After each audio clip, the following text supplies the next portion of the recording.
नमस्कार दोस्तों। आज हम स्टार्ट करेंगे हमारा जो एलपीजी है और गैसोलीन है उसका हम कॉस्टिक वाश कैसे करेंगे। जो उसमें H2S है उसको रिमूव करने के लिए, ठीक है। कल हमने एलपीजी का देखा था कि एलपीजी का अमाइन वाश हमने अमाइन सेटलर जो हमारा था वहाँ पे अमाइन सेटलर के बाद हमारा एलपीजी है वो हमारा कॉस्टिक वॉश के लिए जाता है। तो अमाइन वॉश का हमने अमाइन एब्जॉर्बर कॉलम में एलपीजी को एंटर कराया था। उसके बाद एलपीजी हमारे अमाइन सेटलर में गई थी। अमाइन सेटलर से हमारा अमाइन सेटल होने के बाद जो एलपीजी है वो हमारी आती है गैसोलीन कॉस्टिक वॉश, ये है हमारा, और हमारा नीचे है हमारा एलपीजी कॉस्टिक वॉश, ठीक है। डायग्राम आप देख रहे होंगे। तो जैसे हमारा एलपीजी एक वेसल रहता है, उस वेसल में एंटर होती है।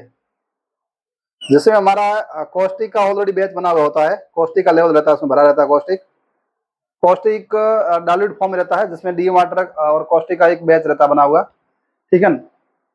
तो हमारा एलपीजी जैसे एंटर होता है तो एक हमारे इसमें हम क्या करते हैं, जो जो वेसल में हमारा कॉस्टिक का बैच बना हुआ है तो उसमें हम क्या करते हैं, सर्कुलेशन करते रहते हैं कंटिन्यू, ठीक है। तो हमारा सर्कुलेशन पंप रहते हैं, तो पंप से जो हमारा एलपीजी वापस ये कॉस्टिक वॉश वेसल में एंटर होती है तो हम एलपीजी लाइन में ही ऐड कर देते हैं। और यहाँ पे एक मिक्सर लगा रहता है, मिक्सर, ताकि हमारे एलपीजी और कॉस्टिक का प्रॉपर एक मिक्सर हो जाए, जिससे हमारा जो H2S है वो जल्दी से रिलीज हो जाए, ठीक है ना।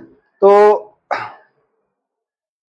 जैसे इस वेसल में एंटर हुई तो एलपीजी हमारे नीचे से एंटर होती है और हमारा इसमें से जो हमारा लेवल भरा हुआ कॉस्टिक का जो लिक्विड लेवल भरा हुआ है तो उसमें से पास होती है और हमारे जो H2S हमारा कैप्टन जो रहता है वो हमारा कॉस्टिक में सेटल हो जाता है, वो हमारा स्पेंड कॉस्टिक बन जाता है।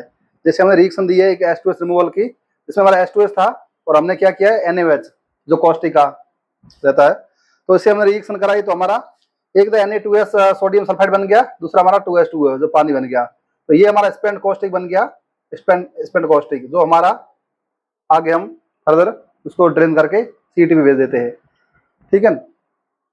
तो हमारा एलपीजी यहाँ पे H2S वॉश होके हमारा एक आगे आ गई इसमें वेसल हमारा जो है एलपीजी, हम इसमें डी वाटर वॉश कराते हैं, ठीक है।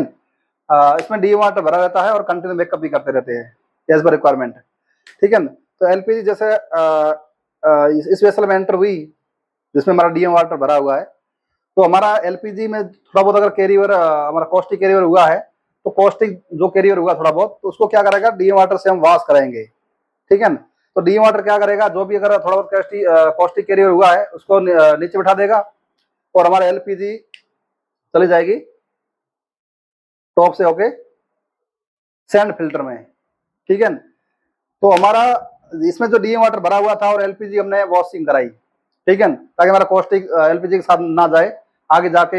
जैसे हमारा स्टोरेज टैंक ये बुलेट रहती है एलपीजी की, प्लस हमारे आगे सिलेंडर रहते हैं, तो उसमें अगर कॉस्टिक जाएगा तो उसमें पॉइजन करेगा, ठीक है, उसको खा जाएगा, ठीक है। तो हमारा क्या है, हमने इसमें डी वाटर वॉश करा दिया एलपीजी का, जैसे हमारा कॉस्टिक जो होगा नीचे बैठ गया, उसका हम ड्रेन करते रहते हैं, ठीक है, स्पेंड कॉस्टिक ड्रेन कर देते हैं, ठीक है। तो हमारा जो एलपीजी था वो ओवरहेड से हमारा आ गया सैंड फिल्टर में। सैंड फिल्टर इसलिए लगाया हुआ है कि हमारा जैसे एलपीजी का डी वाटर वॉश होता है तो अगर ड्रॉप फॉर्म में भी हमारा डी वाटर अगर कैरी होगा, ठीक है, तो हमारा क्या सैंड फिल्टर में वाटर ड्रॉप फॉर्म में यहाँ पे सेटल हो जाएगा नीचे, ठीक है ना, उसको ड्रेन कर देंगे और हमारा जो प्योर एलपीजी है वो हमारा चला जाएगा रिफाइनरी हेडर में, ठीक है।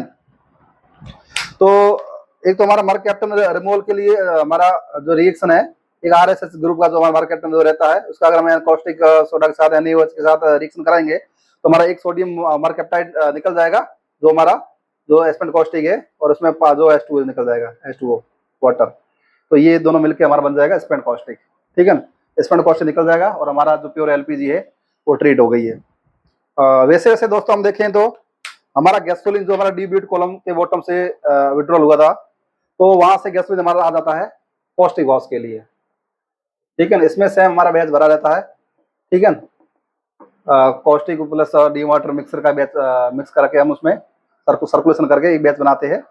और जैसे हमारा कंसेंट्रेशन रहती है कॉस्टिक की तो हमारा जो प्योर कॉस्टिक आता है पहले हम बैच बनाते हैं उसके लिए अलग वेसल रहता है, ठीक है। तो उसमें हमारा जैसे पहले हमने 12% जो कंसेंट्रेशन का हमने कॉस्टिक ले लिया कंसंट्रेशन का, ठीक है। उसका कॉन्सेंट्रेशन रहता है 12% रहता है, फिर उसमें हम डी वाटर ऐड करते हैं। डी वाटर ऐड करके, ठीक है ना, हमने इसमें लेवल ले लिया डी वाटर का, कॉस्टिक पहले फ्रेश कॉस्टिक ले लिया, फिर डी वाटर ले लिया।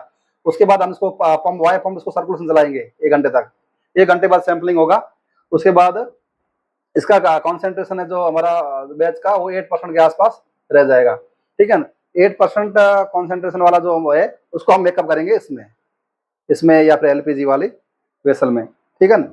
तो जैसे हमारा इसका कॉस्टिक के सैंपल जाते हैं तो उसमें क्या है, हम ये चेक करते हैं कॉन्सेंट्रेशन अगर हमारा डाउन जा रहा है, जैसे हमारा जो ये पहले जो कॉस्टिक वॉश कराते हैं उसमें हमारा कॉन्सेंट्रेशन अगर 5% से नीचे जा रहा है, ठीक है ना, 8 रहता है नॉर्मल, अगर 5 से नीचे जा रहा है तो हमारा क्या है, प्रॉपर हमारा S2S ट्रीट करेगा नहीं, तो हम उसके लिए क्या करते हैं, फ्रेश कॉस्टिक मेकअप करते हैं, ठीक है।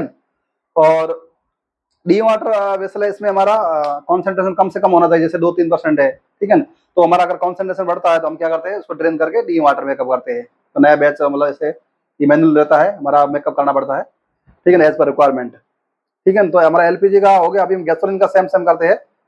जैसे मैंने एलपीजी का कॉस्टिक वॉश किया वैसे इसका गैसोलीन का भी कॉस्टिक वॉश करेंगे। तो पहले कॉस्टिक वॉश करेंगे, ठीक है ना। तो कॉस्टिक में हमारा क्या है, गैसोलीन हमारा जो भी सल्फर कंपाउंड था जो H2S फॉर्म में था, तो वो हमारा यहाँ पे निकल गया, हमने यहाँ से ड्रेन कर दिया स्पेंड कॉस्टिक, ठीक है ना, स्पेंड कॉस्टिक, ठीक है ना। और हमारा गैसोलीन यहाँ से आ गया हमारा gasoline D water wash vessel है, जिसमें हम डी वाटर भरा रहता है, उसमें गैसोलीन हमारा जो भी कॉस्टिक कैरियर हुआ था वो यहाँ पे इसका डी वाटर वॉश कराते हैं, ठीक है ना। डी वाटर वॉश कराते हैं, जैसे हमारा कॉस्टिक थोड़ा बहुत कैरियर हुआ था वो हमारा पानी में सेटल हो जाता है, नीचे बैठ जाता है, और गैसोलीन हमारा डेंसिटी डिफरेंस में सेपरेशन होता है। जैसे हमारा डी वाटर जो भरा रहता है उसका वाला डेंसिटी 1 रहेगा, तो हमारा ये नीचे रहता है और गैसोलीन ऊपर से निकल जाता है, ठीक है। तो हमारा इसमें हमारा जो भी होगा कॉस्टिक जो यहाँ पे इसमें जो पानी में बैठ जाएगा, तो उसको हम क्या करेंगे, जैसे हमारे से कंसंट्रेशन लो हो जाती है तो हम उसको क्या करें, ड्रेन कर देते हैं डी वाटर में। डी वाटर प्लस जो हमारा कॉस्टिक हुआ कैरी जो सेटल हुआ, तो उसको हम क्या करें, स्पेंड कॉस्टिक बोलते हैं, वो हम यहाँ से ड्रेन कर लेते हैं बॉटम से, और गैसोलीन हमारा चला जाके गैसोलीन सेटलर में, ठीक है ना। इसमें हमारा ये थोड़ा बहुत अगर फॉर्म में अगर हमारा डी वाटर ये गया है तो एक मतलब पानी यानी बिल्कुल जाना नहीं चाहिए आगे, तो हम यहाँ पे आगे गैसोलीन सेटलर में सेटल कर लेते हैं। फिर हमारा एक सैंड फिल्टर है, सैंड फिल्टर में पानी हमारा पूरा नीचे ट्रेप हो जाता है, और हमारा प्योर गैसोलीन है। वाया पंप हम आगे, हमारा जो गैसोलीन निकलता है एफसीसी का, उसका ऑक्टेन नंबर हमारा 89 से 90 तक रहता है अप्रोक्स। आगे हम उसका एमएस ब्लेंडिंग में एमएस ब्लॉक भेज देते हैं, जो एमएस ब्लॉक यूनिट रहती है जहाँ पे इसका ऑक्टेन नंबर बूस्ट किया जाता है, ठीक है। तो हमारा गैसोलीन आगे चला जाता है एमएस ब्लॉक में, और एलपीजी हमारी है वो रिफाइनरी हेडर में चली जाती है। और हमारा जो एफसीसी में जो आगे एक ओमेंडस मर्कैप्टन भी ऐड करते हैं, ताकि हमारे जो है एलपीजी की स्मेल कहीं लीकेज वकेज हो तो एलपीजी की स्मेल आए। तो यहाँ पे हम मर्कैप्टन रिमूव कर रहे हैं और आगे हम ओमेंडस में ऐड करते हैं। तो ये है, ये मर्कैप्टन है, ये हमारा ये मतलब बहुत है, इसमें मतलब हाई लेवल का सल्फर रहता है, ये मतलब हमारा स्मेल के लिए सही नहीं है, ठीक है ना, हेजार्ड्स है। तो ये हमारा क्या जो मार्केट में ऐड करते हैं, तो ये हमारा गुड वाला रहता है, ठीक है ना। और हमको ये जो हमारा स्टैंडर्ड रहता है वो 120 से 130 पीपीएम तक हम उसमें मेंटेन करते हैं, ठीक है ना। और कहीं पे तो क्या है, सल्फर ट्रीटमेंट जो करते हैं, जो H2S हमने ट्रीटमेंट किया तो वो भी कम करते ताकि हमारा मार्केट में ऐड ना करना पड़े, ठीक है दोस्तों। तो ये हमारा एलपीजी और कॉस्टिक का जो वॉश करते हैं, जो ट्रीट करते हैं इसको, ठीक है। तो ये हमने मोटा मोटा इसके बारे में डिस्कशन किया। तो हमारा एफसीसी का पीएफडी तो ओवरव्यू हो चुका है। अभी हम आगे जो हमारा उसमें जो एफसीसी के क्वेश्चन है और कौन कौन से इक्विपमेंट है, उसका क्या पर्पज है, और पंप के बारे में, एक्सचेंजर के बारे में, फिर कंप्रेसर के बारे में, ठीक है, उसका एसओपी और इसका क्या प्रोसीजर रहता है, कैसे लाइन में लेते हैं, कैसे मैकेनिकल को हैंडओवर करना है, कैसे टेक ओवर लेना है, ठीक है, कैसे स्टार्टअप करना है, कैसे शटडाउन लेना है, ये सब हम आगे नेक्स्ट वीडियो बना के उसको डिस्कस करेंगे, ठीक है दोस्तों। अगर अच्छा लगे तो शेयर कीजिए, लाइक कीजिए और अपने फ्रेंड सर्कल में जिसको रिक्वायरमेंट है, जो नीडी है, तो उसको आप उसमें शेयर कीजिए। Thank you so much.